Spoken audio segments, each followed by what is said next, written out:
පින්නතුනි අද මේ උතුම් ධර්මදේශනාවේ මාතෘකාව හැටියට මම යොදා ගන්න කල්පනා කළේ අංගුත්තර නිකායේ චතුක්ක නිපාතයේ සඳහන් වෙන අචින්තේය කියන සූත්‍ර දේශනාව. යම් කරුණක් ගැන හිතලා ඉවරයක් කරන්න බැරිද? එවන් කරුණු 4ක් පිළිබඳව පැහැදිලි කරපු සූත්‍ර දේශනාවක්. විශේෂයෙන් බුදුරජාණන් වහන්සේගේ නිමක් නැති බුද්ධ ගුණය යම් තරමකට සාකච්ඡා කෙරෙන මේ සූත්‍ර දේශනාවෙන් බුදු ගුණවල අනන්ත බව කොපමණද කියන කාරණාවට අපිට කරුණු බොහෝම ස්වල්පයක් තේරුම් ගන්න අවස්ථාව තියෙනවා. ඒ පදනම් කරගෙන බුදුගුණ භාවනාව වඩන්න කැමති කෙනෙක් ඉන්නවනම් ඒ පිරිසට ඊටාම උසස් ප්‍රයෝජනයක් ලබන්න පුළුවන්. මොකද මේ භාවනාව වඩනකොට බුදුගුණ අනන්තයි කියලා කියන්නේ අපි පුරුදු වෙලා ඉන්නවා.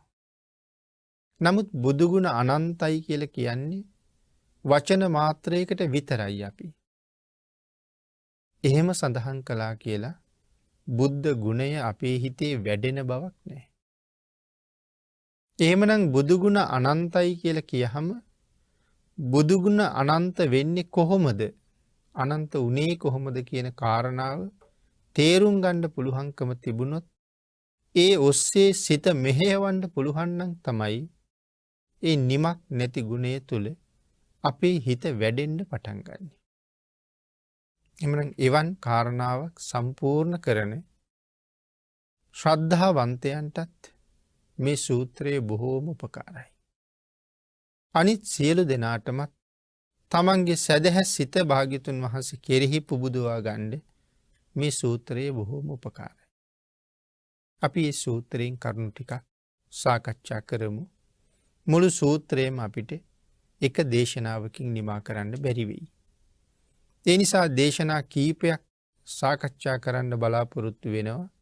එහි පළවෙනිම දේශනාව තමයි මේ පින්නතුන් විසින් සිදු කරවන්න මේ දායකත්වය ලබලා දෙන්නේ.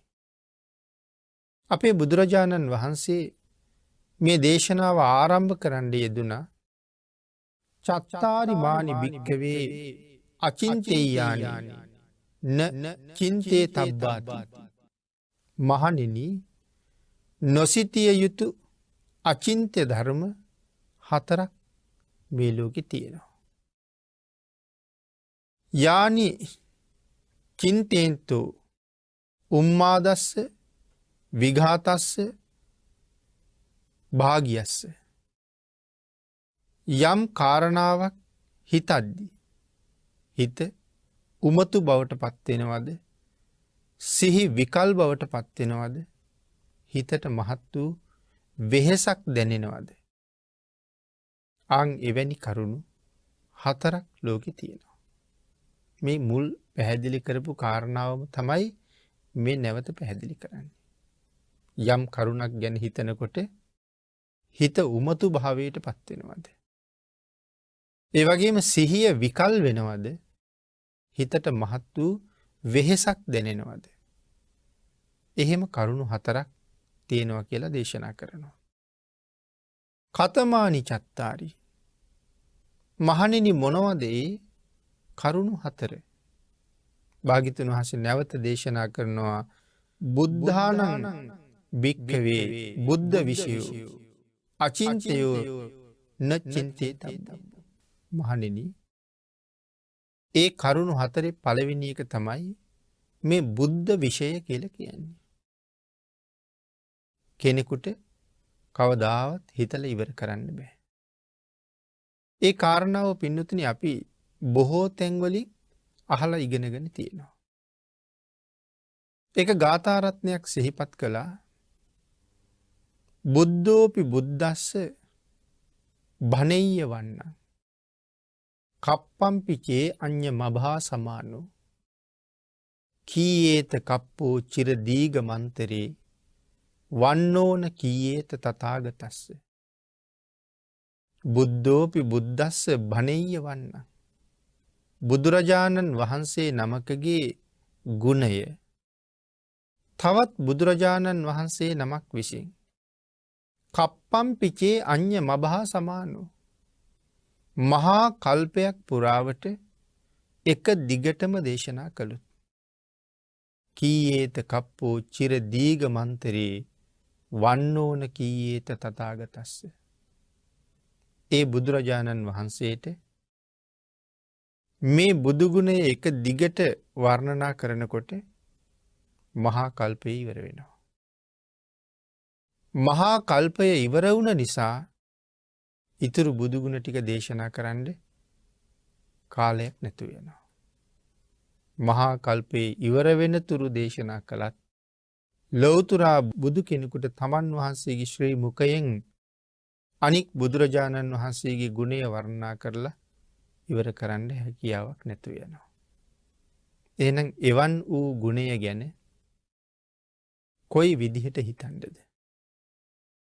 කොහොම කල්පනා කරන්නද? පින්නතුනි ඒ කාරණාව අපි හිතන්න ගියොත් ඒකයි සඳහන් කළේ හිත උමතු භාවයට පත් වෙනවා කියලා. හිත වෙහෙසට පත් වෙනවා කියලා. මොකද භාග්‍යතුන් වහන්සේගේ දේශනාවත් සමහර වෙලාවට හරීම වේගවත්. එතකොට මේ දීර්ඝ බුද්ධ ගුණය පැහැදිලි කරනකොට ඒ වේගවත් දේශනා විලාසයේ භාග්‍යතුන් වහන්සේ යොදාගනී. ඊට වේගවත් කියලා කිව්වේ සඳහන් කරනවා සාමාන්‍ය පුද්ගලයෙක් එක අකුරක් කියනකොට නැත්නම් එක වචනයක් කියනකොට අග්‍ර උපස්ථායක ආනන්දයන් වහන්සේ අකුරු 8ක් කියනවා කියලා. අපි අයන්න කියනකොට ආනන්දයන් වහන්සේ අයන්න 8 පාරක් කියනවා. ආනන්දයන් වහන්සේ එක පාරක් අයන්න කියනකොට සරියුත් මහරහතන් වහන්සේ ඒ අකුර 8 පාරක් කියනවා. සරියුත් මහරහතන් වහන්සේ එක පාරක් අයන්න කියනකොට බුදුරජාණන් වහන්සේ 8 පාරක් අයන්න කියනවා. එතකොට සාමාන්‍ය පුජ්‍යලයක් එක පාරක් කියනකොට ආනන්දයන් වහන්සේ 8 පාරක් කියනවා. ආනන්දයන් වහන්සේ 8 පාරක් කියනකොට සාරිපුත්තයන් වහන්සේ 8 පාරක් කියනවා. සරියුත් මහරහතන් වහන්සේ එක පාරක් කියනකොට භාග්‍යතුන් වහන්සේ 8 පාරක් කියනවා. එhmenan ආනන්දයන් වහන්සේ එක පාරක් කියනකොට සාරිපුත්තයන් වහන්සේ 8 පාරක් කියනකොට 8 වරක් 8 64යි. එහෙනම් භාග්‍යතුන් වහන්සේ සාරිපුත්තයන් වහන්සේ එක පාරක් කියනකොට 8 පාරක් අයන්න කියහම 64 වරක් 8 512ක් වෙනවා. එහෙනම් අපි එක වචනයක් පිට කරනකොට පෘථග්ජන පුජ්‍යලිය හැටියට භාග්‍යතුන් වහන්සේගේ ශ්‍රී මුඛයෙන් වචන 512ක් පිට වෙනවා. ඒ තරම් වේගවත් වාග් විලාසයකින් දේශනා කළා. මහා කල්පයක් ගෙවිලා යනවා. බුද්ධ ගුණය දේශනා කරලා නිමා කරන්න බැරුව යනවා. එහෙනම් මේ අනන්තයි, අසම සමයි, අසීමාන්තිකයි, ප්‍රමාණ කළ නොහැකි කියන කාරණාවවත් පින්නතුනි අපිට තේරුම් ගන්න බැරුව යනවා. ඒකයි මේ සඳහන් කරලා තියෙන්නේ. බුද්ධ විෂය සිටිය යුතු නෑ කියලා මෙතන සඳහන් කරනවා. එහෙම සඳහන් කළේ ඒ බුද්ධ විෂය අපි දැනගන්න එපා කියන එකද? බුදු ගුණ භාවනාව වඩන්න එපා කියන එකද? ඒක නෙමෙයි සඳහන් කරන්නේ. අපිට හිතලා ඉවර කරන්න බෑ කියන කාරණාවයි මේ කියලා තියෙන්නේ. ඊළඟට පින්නතුනි සඳහන් කළා ජායිස්ස භික්ඛවේ ධාන විෂයෝ. අපට හිතලා ඉවර කරන්න බැරි දෙවෙනි කාරණාව. ධාන තියෙන පුජ්‍යලයාගේ ධාන විෂය. මේ ධානයේ තුල හැසිරෙන කෙනා ඒ ධානයේ තුලින් කටයුතු කරන්නේ කොහොමද? ඒ කරන කාරණා අපිට පුදුම සහගතයි. ඒක උනේ කොහොමද කියන එක කොහොමවත් තේරෙන්නේ නැහැ. සමහර වෙලාවට සිදුරක් දොරක් නැතුව බිත්තියක් අතරින් ගමන් කරනවා. ගහක් අතරින් ගමන් කරනවා. විශාල ගල් පර්වතයක් හරහා ගමන් කරනවා. මහපොළොව කිමිදිලා සාගරයෙන් මතුවෙනවා. සාගරයෙන් ගිලිලා මහපොළොවින් මතුවෙනවා. සමහර වෙලාවට මහ මෙර සිදුරු කරගෙන තව්තිසාව දක්වා ගමන් කරනවා. අපේ බුදුරජාණන් වහන්සේ යමක මහා ප්‍රාතිහාර්ය දක්වලා තව්තිසාවට වැඩම කළා. මහා ප්‍රාතිහාර්ය දකින්ඩ එකතු වෙච්ච පිරිස යොදුන් 36ක් විතර ප්‍රමාණයේ සම්පූර්ණ වට ප්‍රමාණයේ පැතිරිලා හිටියා. කෝටි ප්‍රකෝටි ගානක් පිරිස. බුදුරජාණන් වහන්සේ ප්‍රාතිහාර්යයෙන් පස්සේ දකින්න ලැබුණේ නෑ. හිරු නැති අහසක් වගේ, සඳු නැති අහසක් වගේ භාග්‍යතුන් වහන්සේ නොදකින නිසා අන්ධකාරයි කියලා හිතුණා. භාග්‍යතුන් වහන්සේගේ බුද්ධ රශ්මිය විහිදෙනකොට හිරු දහසක් පෑවුවා වගේ එළියයි කියලා කියන්නේ. ඒ තරම් මහා ආලෝකයක් හදිසියේම අතුරුදහන් වුණාම අපිට දකින්න තියෙන සාමාන්‍ය සූර්යයා පෙනුනත් ලෝකේ අඳුරුයි වගේ දැනෙන්නේ. ඉතින් මිනිස්සුන්ට මහා අඳුරක් දැනෙනවා. නමුත් භාග්‍යතුන් වහන්සේ කොහේ වැඩියද? මුගලන් මහරහතන් වහන්සේගෙන් අහපුවාම මුගලන් මහරහතන් වහන්සේ කල්පනා කළා තවත් කෙනෙකුගේ ගුණය ඉස්මතු කරන්න ඕනේ. ඒ නිසා උත්තර දෙන්නේ නැතුව සඳහන් කළ අනුරුද්ධයන් වහන්සේගෙන් අහන්න කියලා. අනුරුද්ධ මහරහතන් වහන්සේ ළඟට ගිහිල්ලා මිනිස්සු ඇහුවා ස්වාමීනි භාග්‍යතුන් වහන්සේ කොහෙද වැඩි කියලා.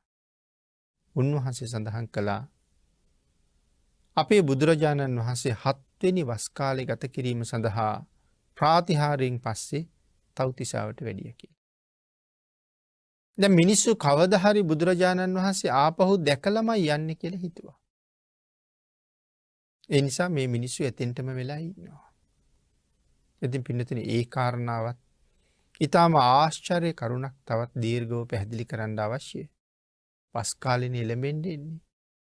එහෙනම් ඒ කාලේ ඉන්දියාවට පුදුම විදිහට වහිනවා.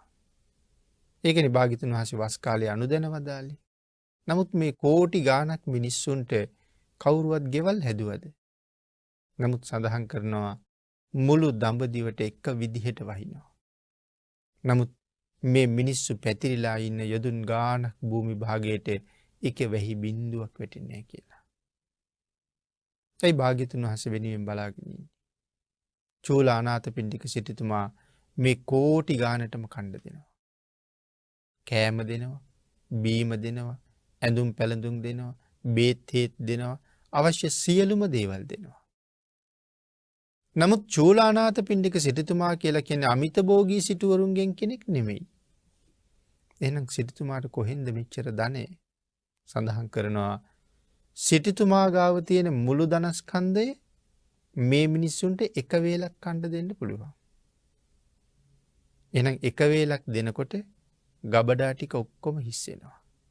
නමුත් බුද්ධානුභාව බලයෙන් පහුවදා කෑම වේල දෙන්න යනකොට සියලු ගබඩාවල් ආපහු දෙවියෝ විසින් පුරවලා තියෙනවා.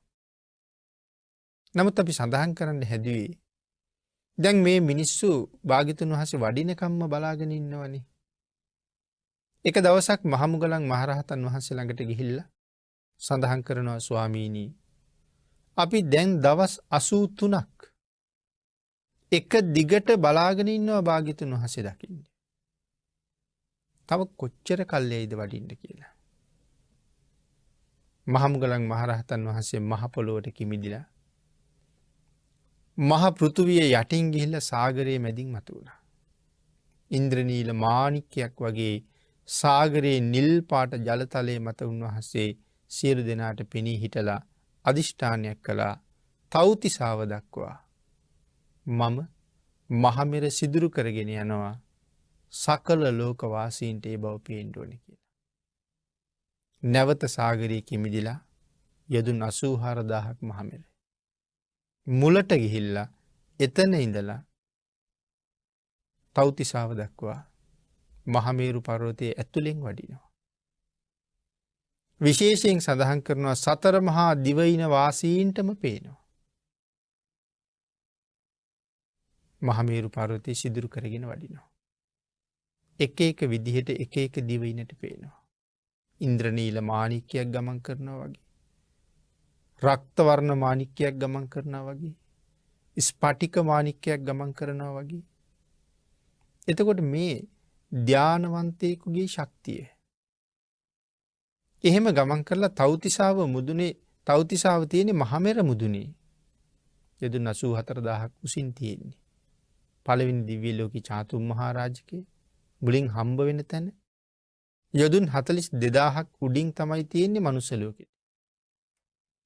එතන ඉඳලා යදුන් 42000ක් උඩින් තියෙන්නේ තව්තිසාව. එතන ඉඳලා යදුන් 42000ක් උඩින් යාමයේ එහෙම යදුන් 42000න් 42000ට තියෙනවා. එහෙනම් මහමේරු පර්වතයේ මහ පොළොවෙන් උඩට යදුන් 84000ක් තියෙනවා.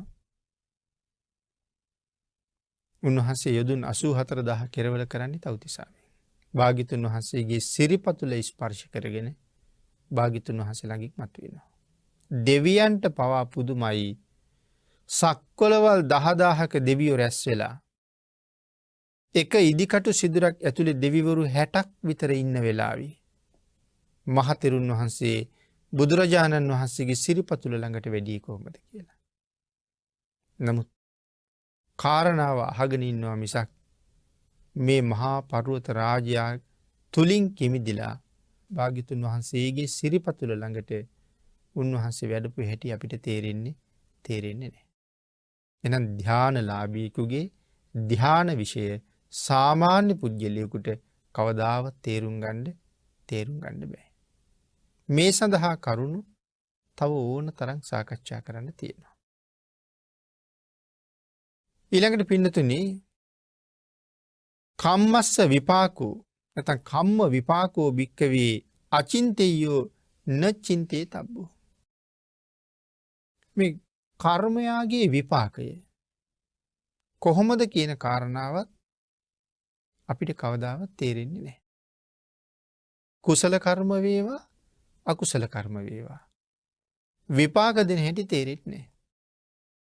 ඒ නිසා යම් කර්මයක් ਸਰව සම්පූර්ණයෙන්ම වැටහෙනවා නම් ඒ වැටහෙන්නේ ලෞතර බුදුරජාණන් වහන්සේට විතරයි. අපි කර්ම කරනවා නමුත් විපාක දෙන හැටි තේරෙන්නේ මේ සත්වයා මේ කළ කුසල කර්මය කොයිතරම් කාලයකට ඔහුට විපාක දෙනවද? යම් සත්වයෙක් සිදු කළ මේ අකුසල කර්මය කොතරම් කාලයකට ඔහුට විපාක දෙනවද? මේ දෙකම හරියටම දන්නේ බුදුරජාණන් වහන්සේ. සරියුත් මහරහතන් වහන්සේටවත් වැටහෙන්නේ නැහැ. හේතුව අග්‍ර ශ්‍රාවකයන් වහන්සේ පාරමිතා පුරන්නේ මහා කල්ප අසංකේයකුත් ලක්ෂ 1යි. එහෙනම් ආපහු බැලුවොත් උන්වහන්සේට ආපහු බලන්න පුළුවන් වෙන්නේ තමන් වහන්සේගේ පාරමිතා කාලය විතරයි. 80 මහා ශ්‍රාවකයන් වහන්සේ නමක් පාරමිතා පිරුවේ මහා කල්ප ලක්ෂයයි. ආපහු බැලුවොත් බලන්න පුළුවන් වෙන්නේ තමන් වහන්සේ පාරමිතා පුරපු කාලය විතරයි. නමුත් ලෞතර බුදුරජාණන් වහන්සේ කොයිතරම් කාලයක් ආපහු බලනවද? ඒ කාරණාව මේ ලෝකේ වෙන කාටවත් තේරෙන්නේ නැහැ.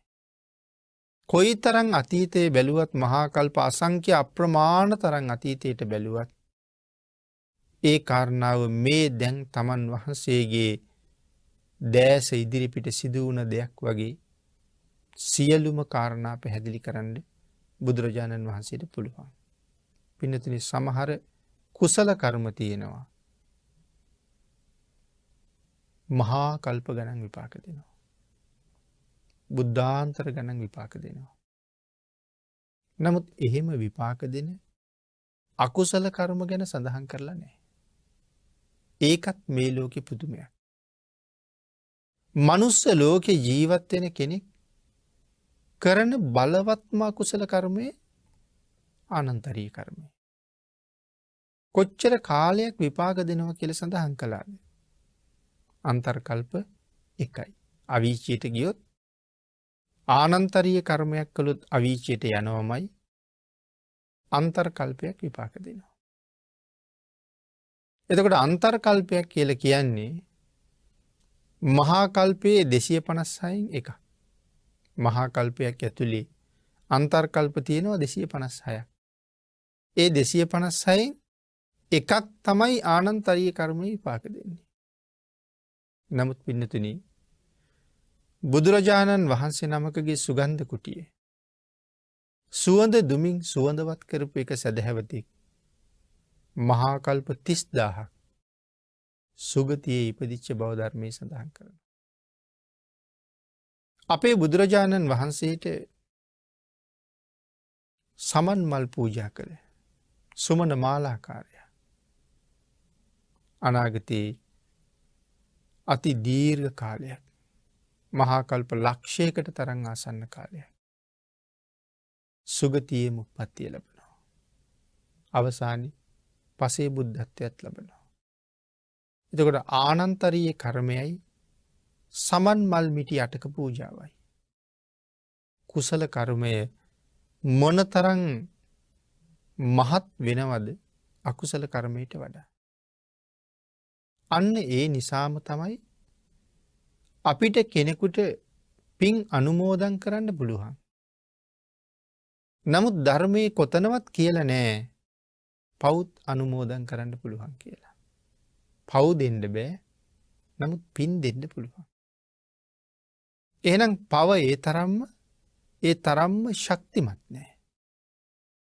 පින ඊටාම බලවත්. නමුත් කෙනෙක් හරියට පින්කමක් කරාම ඒක කොයිතරම් කාලයක් ඒ පුද්ගලයාට සැප විපාක පිණිස පවතිනවද කියන එක හරියටම දන්නේ බුදුරජාණන් වහන්සේ විතරයි. ඒක කියන්න වෙන කිසි කෙනෙක් ලෝකේ නැහැ. අකුසල කර්මයක් එහෙමම තමයි. අකුසල කර්මයේ විපාක දෙන්නේ අන්තර්කල්පයයි නම් මහාම අකුසලයේ. ඒක රහතන් වහන්සේලාටත් කියන්න පුළුවන්. නමුත් කුසල කර්මයේ ඊට වඩා ඊටාම බලවත්. ඒ නිසා මේ කර්ම විෂය හරියට දන්නවනම් ඒත් භාග්‍යතුන් වහන්සේමයි. ඊළඟට පින්නතේ ලෝක විෂයත් අචින්ත්‍යයි. ලෝකය පිළිබඳව. ලෝක විෂය අචින්ත්‍යයි කියලා කියහම කොහොමද ලෝක විෂය අචින්ත්‍ය වෙන්නේ කියන කාරණාව මේ කරුණු ටිකේ පැහැදිලි කිරීමයි මේ තියෙන්නේ. ඊට වඩා ගැඹුරට තව ඉදිරියට සාකච්ඡා කරන්න පුළුවන්. මෙතන සඳහන් කළා ජීවිත කාලින් බුදුරජාණන් වහන්සේගේ ගුණය අල්ප මාත්‍රයක්වත් අපට දැනගන්න පුළුවන්කමක් ලැබෙන්නේ නැහැ. බුදුරජාණන් වහන්සේගේ විශේෂේස්ත්‍රය සීමාවක් නැහැ. ඒ විශේෂේස්ත්‍රයේ සීමාවක් නැහැ. අන් ඒ නිසාම අපි බුදුරජාණන් වහන්සේට සබ්බඤ්ඤු කියලා කියනවා. සබ්බඤ්ඤුනෝ. ඒ වගේම අපි නිතර අහන වචනේ සර්වඥ කියලා කියනවා. ඒ භාග්‍යතුන් වහන්සේගේ විශේෂේස්ත්‍රයේ සීමාවක් නිමාවක් නැහැ. ලෝක විෂය කොච්චරද? භාග්‍යතුන් වහන්සේගේ දැනුමත් එච්චරයි. භාග්‍යතුන් වහන්සේගේ අවබෝධය කොපමණද? විශ්වය එපමණයි. ඒ කාරණාව සිහිපත් කළා. තාවතකං චිත්තං යාවතකං ඤෙය්‍යං කියන කාරණාවෙන් මේක මනාව පැහැදිලි වෙනවා. පින්නතින් සඳහන් කරනවා තවත් විදිහකට. මේ කෝටි ලක්ෂයක් සක්වල බුදුරජාණන් වහන්සේ නමකගේ ආඥා ශේෂ්ත්‍රය. බුදු කෙනෙකුගේ ආඥාව පවතිනවා කෝටි ලක්ෂයක් සක්වලේ. තව විදිහකට කිව්වොත් බුදුරජාණන් වහන්සේ යම් වචනයක් දේශනා කරාම මේ කෝටි ලක්ෂයක් සක්වලක සත්වයෝ භාග්‍යතුන් වහන්සේගේ වචනයට කීකරු වෙන්න ඕනේ. ඒ විශේෂ අදිෂ්ඨානයක් නැතුව දේශනා කරා. එතකොට කෝටි ලක්ෂයක් සක්වල කියලා කියහම එක සක්වලක තියෙනවා ලෝක 31ක්. බ්‍රහ්ම ලෝක තියෙනවා 20ක්. රූප සහ අරූප වශයෙන්.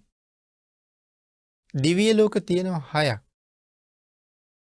අපායවල තියෙනවා සතර අපාය හැටියට 4ක්. එතකොට 30යි. මනුස්ස ලෝක තියෙනවා 1ක්. එතකොට 31යි. මේ ලෝක තල 31ට කියනවා එක සක්වලක් කියලා. මේ එක සක්වලකට එක ඉරක් පායනවා, එක හඳක් පායනවා. එතකොට භාග්‍යතුන් වහන්සේගේ ආඥා ශේෂ්ත්‍රයේ ඇතුලේ සක්වලවල් කෝටි ලක්ෂයක් නම් ඒ ආඥා ශේෂ්ත්‍රයේ ඇතුලේ මනුස්ස ලෝක කෝටි ලක්ෂයක් තියෙනවා. දිව්‍ය ලෝක එකක් කෝටි ලක්ෂය බැගින් කෝටි ලක්ෂය වුණා 6ක් තියෙනවා. බ්‍රහ්ම ලෝක කෝටි ලක්ෂ 20ක් තියෙනවා. ඉරවල් කෝටි ලක්ෂයක් පායනවා. හඳවල් කෝටි ලක්ෂයක් පායනවා. අපි සමහර වෙලාවට හිතනවා බුදුරජාණන් වහන්සේගේ ශ්‍රාවකයෝ මේ ලෝකේ විතරක් ඉන්නවා කියලා. ඒ මනුස්ස ලෝක කෝටි ලක්ෂයක් මේ ආඥා ශේෂ්ත්‍රයේ ඇතුලේ තියෙනවා නම් භාග්‍යතුන් වහන්සේගේ ශ්‍රාවකයෝ හැමතැනම ඉන්නවා. අපි විතරක් නෙවෙයි භාග්‍යතුන් වහන්සේගේ ශ්‍රාවකයෝ. ඒ තරම් මහා ශ්‍රාවක පිරිසක් ඉන්න ශාස්ත්‍රුන් වහන්සේ නමක් ඉන්නවා නම් ඒ ලෞතුරා බුදුරජාණන් වහන්සේම තමයි. නමුත් ඒ ආඥා ශේෂ්ත්‍රයේනේ. එතනින් එහාටත් ආඥාව පතුරවන්න පුළුවන්. නමුත් සාමාන්‍ය ආඥා ශේෂ්ත්‍රයේ කෝටි ලක්ෂයක් සක්වල. නමුත් පින්නතුනි ආඥා ශේෂ්ත්‍රයේ කෝටි ලක්ෂයයි. නමුත් භාග්‍යතුන් වහන්සේගේ අවබෝධය ඥාන ශේෂ්ත්‍රය මේ කෝටි ලක්ෂයෙන් එහාට ඕන තරම් පැතිරෙනවා. ඒ කාරණාව පැහැදිලි කරනවා මේ මුළු කෝටි ලක්ෂයක් සක්වලම යටින් අවීචයේ ඉඳලා උඩින් භවාග්‍රේ දක්වා සම්පූර්ණයෙන්ම අබවලින් පුරවනවා. මේ උදාහරණයවත් අපිට තේරෙන්නේ නැහැ. කෝටි ලක්ෂයක් සක්වලම අබවලින් පුරවනවා යටින් අවීචයේ ඉඳලා උඩින් භවාග්‍රේ දක්වා. කතා කරලා තියෙන්නේ පොළොව තලයේ මත ඉඳලා කියලා නෙමෙයි යටින් අවීචයේ ඉඳලා කියලා. කෝටි ලක්ෂයක් සක්වලින් එළියට කෙනෙක් ගිහිල්ලා මේ කෝටි ලක්ෂයක් සක්වලේ තියෙන අබ අරගෙන නැගෙනහිර පැත්තට යනවා. එතකොට එයාට හම්බෙනවා තව තව සක්වලවල්. ඒ හම්බෙන සක්වලකට එක අබෑටයක් දානවා. නැගෙනහිර පැත්තටම හම්බෙන හැම සක්වලකටම අබෑටේ ගානේ දාගෙන යනවා. මේ කෝටි ලක්ෂයක් සක්වලේ පුරවලා තියෙන අබ ඇටයක්වත් නැතුව ඉවර වෙනවා. නමුත් නැගෙනහිර පැත්තට යනකොට හම්බෙන සක්වලවල් වල ඉවරයක් නැහැ. එහෙනම් පින්නතිනි විශ්වය මොනතරම් අනන්තද? කෝටි ලක්ෂයක් සක්වලක පුරවපු අබ නැගෙනහිර පැත්තට තියෙන සක්වලවල් වලටම එක අබෑටේ ගානේ දාලා ඉවර වෙලා තියෙන්නේ. එතකොට හාත්පස කොහොම වෙයිද තව? බටහිරට කොහොමද? උතුරට කොහොමද? සීමාවක් නැහැ.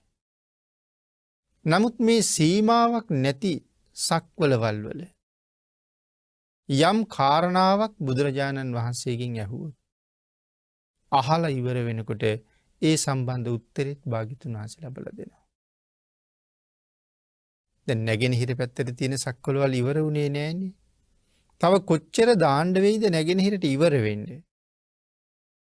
ඒ කොච්චරක් දුර ගමන් කළත් කවදා හරි කෙරවලක් හම්බ වෙයිද? බුදුරජාණන් වහන්සේගේ ඥාන ශේෂ්ත්‍රයේ පමණයි කියලා කියන්නේ. ඉතින් කවදා කොහෙන් ඉවර වෙයිද දන්නේ නැහැ. භාග්‍යතුන් වහන්සේගේ ඥාන ශේෂ්ත්‍රයේ පමණයි. විශ්වය යම් තරමක්ද භාග්‍යතුන් වහන්සේගේ ඥානය එපමණයි. භාග්‍යතුන් වහන්සේගේ ඥානය යම් පමණක්ද මේ විශ්වයේ පමණයි කියලා සඳහන් කරන්නේ. ආඥා ශේෂ්ත්‍රයේ කෝටි ලක්ෂයයි ඥාන ශේෂ්ත්‍රයේ සීමාවක් නැහැ. එහෙනම් මේ ලෝක විෂය පිළිබඳව තියෙන දැනුම. කොපමණද කියන කාරණාව සීමාවක් නැති බව සඳහන් කරන්නයි මේ උදාහරණ කීපය මේ විදිහට ගෙන හැර දැක්වේ. එනම් භාග්‍යතුන් වහන්සේගේ සරුවඥතා ඥානය නිමක් නැති මායිමක් නැති මහා ඥාන ශක්තිය. ඒ ඥාන ශක්තිය කොහොම ලබන්න ඇද්ද? මේ ඥාන ශක්තිය ලබන්න මොනව කරන්න ඇද්ද? මොන විදිහේ පින්කම් කරන්න ඇද්ද? පිනතුනි එක තැනක සඳහන් කරනවා සාරිපුත්තයන් වහන්සේගේ ප්‍රඥාව ගැන. සාරිපුත්තයන් වහන්සේගේ ප්‍රඥාවට උපමා භාග්‍යතුන් වහන්සේ දේශනා කරපු තැන් අපේ පින්නතුන් ධර්මයෙන් අහලා ඇති මුණ ගැහිලා ඇති. අපි හැමෝම දන්න කාරණාවක් සාරිපුත්තයන් වහන්සේට මහා කල්පයක් පුරාවට වහින වැස්සක වැහි බින්දු ගාන කොච්චරද කියලා කියන්න පුළුවන් කියලා. ඒක කියන්න පුළුවන්කම තිබුණේ සාරිපුත්තයන් වහන්සේ වෙන්න කලින් උපතිස්ස කියන තරුණයාටත් ඒක කියන්න පුළුවන්. උපතිස්සටත් පුළුවන්. ඉපදෙනකොට අරගෙන ආපු ප්‍රඥාව. පින්නතුනි භාග්‍යතුන් වහන්සේ එක ප්‍රශ්නයක් අහපු වෙලාවේ ඒ අහන්නේ සර්වඥයන් වහන්සේලාට විශේෂ වෙන ප්‍රශ්නයක්. ඒකට උත්තර දෙන්න බෑ අග්‍ර ශ්‍රාවකයන් වහන්සේට. මොකද ලෞතුරා බුදුවරුන්ට පිළිතුරු දෙන්න පුළුවන් ප්‍රශ්නයක් ඒක. ප්‍රශ්න මාලාවක් ඇහුවා භාග්‍යතුන් වහන්සේ. එතනදී අහනවා සාමාන්‍ය පෘථග්ජන මිනිස්සුන්ට උත්තර දෙන්න පුළුවන් ප්‍රශ්නයක් අහනවා. මේ ප්‍රශ්න ටික අහන්නෙම සාරිපුත්තයන් වහන්සේගේ ප්‍රඥාව පෙන්වන්න. සංකස්සපුරේට තව්තිසා විඳලා වැඩපු වෙලාවේ. ඉතින් පෘථග්ජන මිනිස්සුන්ට විශේෂ වෙන ප්‍රශ්නය අහපුවහම පෘථග්ජන මිනිස්සු උත්තර දුන්නා. ඊළඟට සෝවාන් වහන්සේලාට විශේෂ වෙන ප්‍රශ්නයක් ඇහුවා. පෘථග්ජන මිනිස්සුන්ට ඒකට උත්තර දෙන්න බෑ. ඒ මිනිස්සු නිශ්ශබ්ද වුණා. සෝවාන් වහන්සේලා උත්තර දුන්නා. ඊළඟට සකදාගාමීන් වහන්සේලාට විශේෂ වෙන ප්‍රශ්නයක් අහපුවාම සෝවාන් වහන්සේලා නිශ්ශබ්ද වුණා. උන්වහන්සේලාට උත්තර දෙන්න බෑ. ඊළඟට අනාගාමීන් වහන්සේලාට විශේෂ වෙන ප්‍රශ්නයක් අහපුවාම සකදාගාමීන් වහන්සේලාට උත්තර දෙන්න බෑ. මහරහතන් වහන්සේලාට විශේෂ වෙන ප්‍රශ්නයක් අහපුවාම අනාගාමීන් වහන්සේලාට උත්තර දෙන්න බෑ. ත්‍රිවිද්‍යා ප්‍රාප්ත මහරහතන් වහන්සේලාට විශේෂ වෙන ප්‍රශ්නයක් අහපුවාම සාමාන්‍ය රහතන් වහන්සේලාට උත්තර දෙන්න බෑ. අෂ්ට විද්‍යා ප්‍රාප්ත මහරහතන් වහන්සේලාට විශේෂ වෙන ප්‍රශ්නයක් අහපුවාම අනික් රහතන් වහන්සේලාට උත්තර දෙන්න බෑ. අග්‍ර ශ්‍රාවකයන් වහන්සේලාට විශේෂ වෙන ප්‍රශ්නයක් අහපුවාම මේ අනිත් අභිඥා ප්‍රාප්ත මහරහතන් වහන්සේලාටවත් උත්තර දෙන්න බෑ. නමුත් සාරිපුත්ත මොග්ගල්ලානන් වහන්සේලා දෙනම උත්තර දෙනවා. ඊළඟට පින්නතුනි භාග්‍යතුන් වහන්සේ නැවත ප්‍රශ්නයක් අහනවා. ඒ ප්‍රශ්නේ සරියුත් මහරහතන් වහන්සේටයි විශේෂ වෙන්නේ. ඒ ප්‍රශ්නේ අහපුවාම මුගලන් මහරහතන් වහන්සේ නිශ්ශබ්ද වෙනවා. නමුත් සාරිපුත්තයන් වහන්සේ ඊතා සියුම් පිහියකින් බොහොම කුඩා දණ්ඩක් නැත්නම් උපමාව තියෙන්නේ උපමාවේ හැටියට අපි සරලව අරගත්තොත් ඔය ඊ타ම සියුම් පිහියකින් කෙහෙල් පිත්තක් කපනවා වගේ ප්‍රශ්නේ අහලා ඉවරනට උත්තරේ දීලා ඉවරයි. ඊළඟට භාග්‍යතුන් වහන්සේ සර්වඥයන් වහන්සේලාට විශේෂ වෙන ප්‍රශ්නයක් අහපුවාම සාරිපුත්තයන් වහන්සේට උත්තර දී ගන්න බෑ. නමුත් තමන් වහන්සේගේ දහම් දැනුම තමන් වහන්සේගේ ඥාන සාගරයට බැහැලා තමන්ගේ දැනුමෙන් මේ ප්‍රශ්නෙට උත්තර හොයන්න උන්වහන්සේ හැම පැත්තටම හිතනවා. තමන්ගේ දැනුම් සාගරේ කලබලනවා වගේ මේකට උත්තරයක් කොහෙන්ද ගේන්නේ කියලා. නමුත් ඒක විශේෂ වෙන්නේ නැහැ. ඒ වෙලාවේ සඳහන් කරනවා ස්වාමීනි මහා කල්පයක් පුරාවට වහින වැස්සක මහ මුහුදට වැහි බින්දු කොච්චරක් වැටුණද? කඳු සිකර මුදුනට වැහි බින්දු කොච්චරක් වැටුණද? තැනිතලා මහ පොළොවට වැහි බින්දු කොච්චරක් වැටුණද?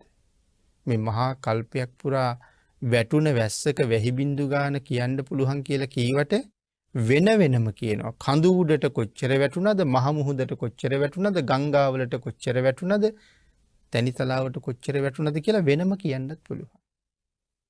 ඒ තරම් හැකියාවක් තියෙනකොට මට මේක විශේෂ වෙන්නේ නැහැ කියලා. නමුත් බුදුරජාණන් වහන්සේ අකුරු 4කින් සාරිපුත්තයන් වහන්සේට පුංචි උපකාරයක් කරනවා. අකුරු 4යි කියන්නේ පොඩි ඉඟියක් දෙනවා වගේ. පින්නතුනි ඒ කාරණාව ඒ අකුරු 4ෙන් සඳහන් කරපු ගමන් ඒ විශේෂ සර්වඥයන් වහන්සේලාට විශේෂ වුණ ප්‍රශ්නය එක දිගට විසඳුවා කියලා කියන්නේ. ඒ තරම් මහා ප්‍රඥාවක් තිබුණා.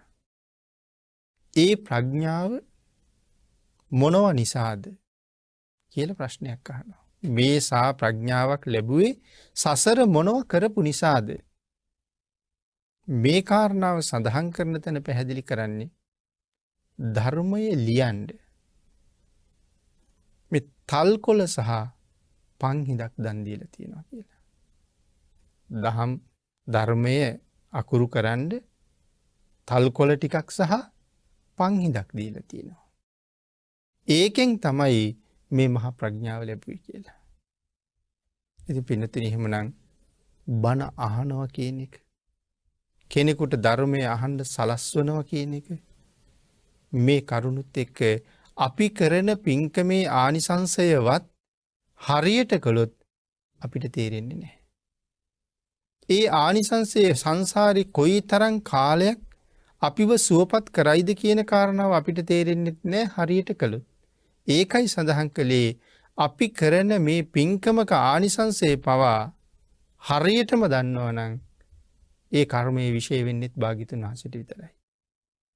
නමුත් අපිට හරියට කරන හැටි බුදුරජාණන් වහන්සේම කියලා දුන්නා. එහෙම කරගත්තොත් විපාකයක් භාග්‍යතුන් වහන්සේම තමයි දන්නේ. ශ්‍රද්ධාවෙන් ඒ ක්‍රියාවේ යෙදෙන එක පමණයි අපිට කරන්න තියෙන්නේ. හරියටම කරගත්තොත් පින්කමක්, එක පින්කමක් හරියට කරගත්තොත් සමහරලාට බුද්ධාන්තර ගණන් විපාක දෙනවා. එතකොට මම සඳහන් කළේ මේ කාරණාව එවන් සුළු කරුණක් තුල සාරිපුත්තයන් වහන්සේ ලබාගත් මහ ප්‍රඥාව. සීමාවක් නැති විශ්ව ධාතුව පුරාම අවබෝධ ඥානෙ පතුරවන්නේ සාරා සංඛ්‍ය කල්ප ලක්ෂයක් මුළුල්ලි පාරමිතා පුරනකොට මේ ඥාන සමුදාය වෙනුවෙන් කොයි තරම් උන්වහන්සේ වෙහෙසෙන්නේ නැද්ද? මොන තරම් පින්කම් සම්පූර්ණ කරන්නේ නැද්ද? ඒ වෙනුවෙන් ආර්යයන් වහන්සේලා ළඟ කොයි තරම් දේවල් අවබෝධ කරගන්නේ නැද්ද? ලෞතර බුදුරජාණන් වහන්සේලා මුණ ගැහිමින් උන්වහන්සේලා ළඟ කොයි ආකාරයේ පූජාවල් කරන්නේ නැද්ද?